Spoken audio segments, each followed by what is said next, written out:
क्या नाम है आपका? नम्रता सिंह। अटेम्प्ट कौन सा है और मीडियम तो इंग्लिश होगा? It was my fourth attempt and English medium. English medium कैसा रहा ma'am interview overall? Interview overall काफ़ी अच्छा रहा था। बोर्ड काफ़ी कॉर्डियल था, काफ़ी डाइवर्स क्वेश्चंस पूछे गए। क्वेश्चंस मेरे डैफ में से भी थे एंड क्वेश्चंस जनरल भी थे जो कि आजकल के इवेंट्स हैं, and questions were from also my anthropology which was my optional subject. Okay, डैफ को थोड़ा इलेबोरेट करिए। डैफ में भी कौन से पोर्शन, हॉबी वाले या फिर आपके जो फैमिली बैकग्राउंड वगैरह? डैफ में जो मुझसे आज क्वेश्चंस पूछे गए थे they were basically concern more about मेरा जो शहर है जहाँ से मैं आती हूँ, उत्तर प्रदेश पे काफ़ी क्वेश्चंस पूछे गए थे।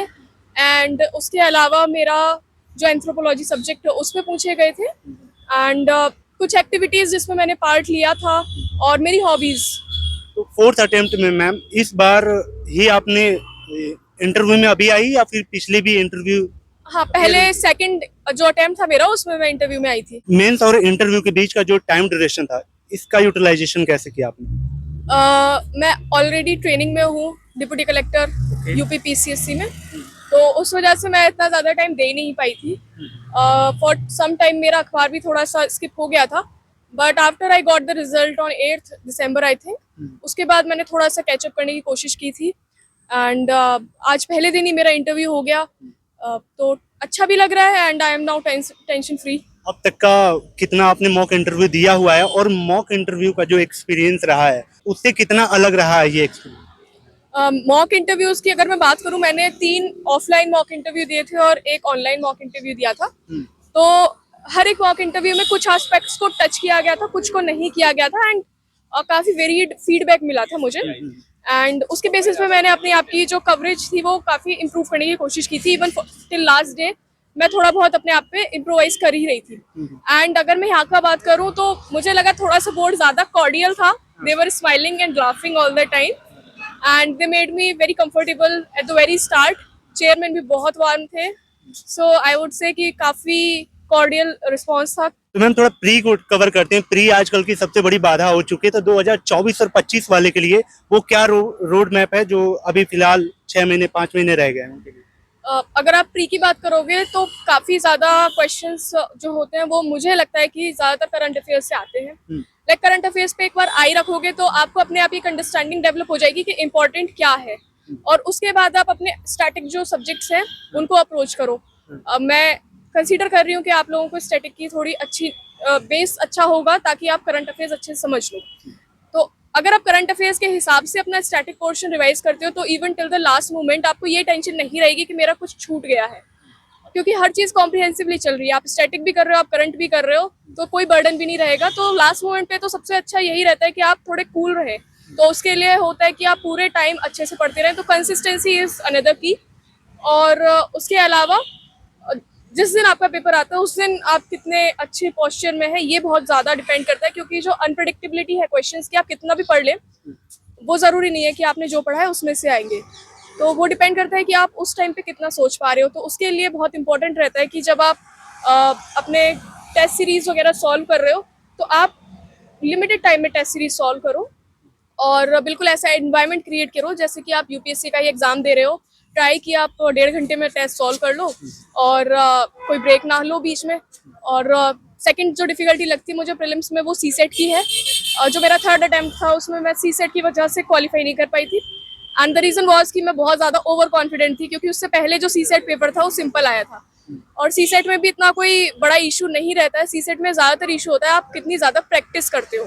ये जो एग्जाम है लिख के पास करने वाला है और उसी से रैंक डिसाइड होती है। तो अगर ओवरऑल हम मेंस की स्ट्रेटजी जानना चाहें, सारे स्टैंडर्ड बुक तो सब लोग सेम फॉलो करते हैं। बात आती है जब वैल्यू एडिशन की या उसमें फ्लो चार्ट डायग्राम बनाने की, तो उसको कैसे आपने मैनेज किया था? और साथ ही वैल्यू एडिशन के लिए एक्स्ट्रा जो सोर्स रहे हैं यूट्यूब चैनल या विकिपीडिया, कैसे क्या? मैं अगर मेंस की बात करती हूँ तो एज यू राइटली सेड कि वो ज़्यादातर लिखने से होता है। तो लिखने के लिए सबसे पहली इंपॉर्टेंट चीज़ होती है कि आप थोड़ी राइटिंग जो हो वो लेजिबल हो, not very good but legible हो।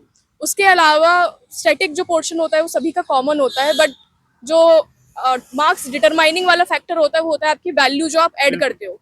नाउ वैल्यू एडिशन आप 2 तरीके से कर सकते हो।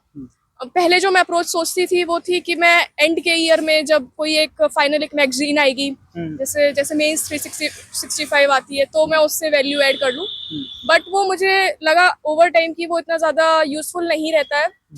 यूज़फुल ज़्यादातर रहता है कि आप रोज़ न्यूज़पेपर पढ़ें और उसमें से जो भी आपको एग्जाम्पल्स मिल रहे हैं उनको नोट कर लें। उससे क्या होगा कि आप अगर उसको एक डायरी की तरह मेंटेन करते हैं, जैसे एक टॉपिक है साइंस एंड टेक में कंप्यूटर्स के बारे में, अब अगर मान लो एक न्यूज़ आइटम आ जाता है सुपर कंप्यूटर के ऊपर या इंडिया ने कोई अचीवमेंट किया है उसमें, तो उसको अगर आप नोट कर लोगे, आज नोट कर लोगे, 2-3 बार वो आपकी आंखों में आ जाएगा जब आप कॉपी खोलोगे, तो बाय द टाइम आप मेंस लिखोगे आपको कोई हेडेक नहीं रहेगा कि आपको अब जाकर एग्जाम्पल्स लिखने हैं या उठाने हैं।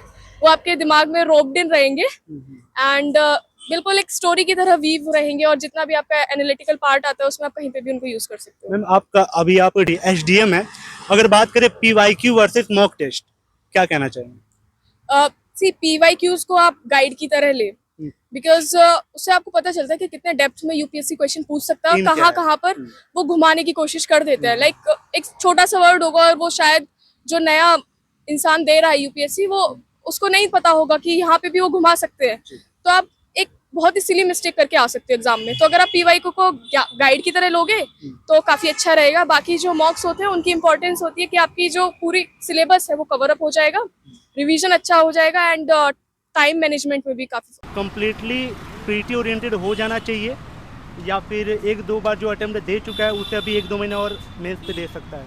सी इट डिपेंड्स कि आप लोगों ने मतलब आपका प्रिपरेशन कहाँ तक पहुँचा है। जी। When I was in first year of my attempt, तब मुझे प्रीलिम्स से काफ़ी ज़्यादा डर लगता था। सो मैं अब तक स्टार्ट कर चुकी थी प्रीलिम्स के लिए प्रिपरेशन, तो I was having almost 6 months for me. तो अगर आप फर्स्ट अटेम्प्ट में हो और आप थोड़ा सा भी डाउट में हो, तो आई वुड सजेस्ट कि आप प्रीलिम्स को ज़्यादा फोकस में लेके आए, मैक्सिमम आवर्स आप अपने प्रीलिम्स के लिए डिवोट करें और टेस्ट सीरीज़ वगैरह स्टार्ट कर दें। आपने कितना लगाया था इस बार के लिए? इस बार के लिए मैंने बहुत कम लगाया था। 2023 में जो इतना बड़ा चेंजेज हुआ था, बहुत लोग हताश हो गए, सीसैट को लेकर प्रोटेस्ट इतना चला, वहाँ पे आपको दिक्कत नहीं आई थी इस बार?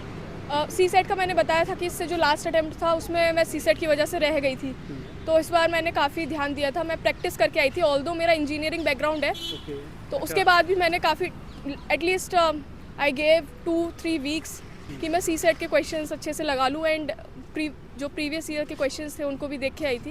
एंड मैंने जो स्ट्रेटेजी में चेंज किया था, लास्ट टाइम मैं केवल मैथ्स के क्वेश्चंस अटेम्प्ट कर रही थी, तो उसमें मुझे पता चला कि मैं बस बीच में ही अटक गई थी एंड बाकी टाइम ही नहीं बचा था। तो इस बार मैं सोच के आई थी दैट कॉम्प्रिहेंशन भी मैं थोड़ा अच्छे से करके आऊँगी, तो इस वजह से मुझे लग रहा है कि मेरा सीसेट अच्छे से निकल गया।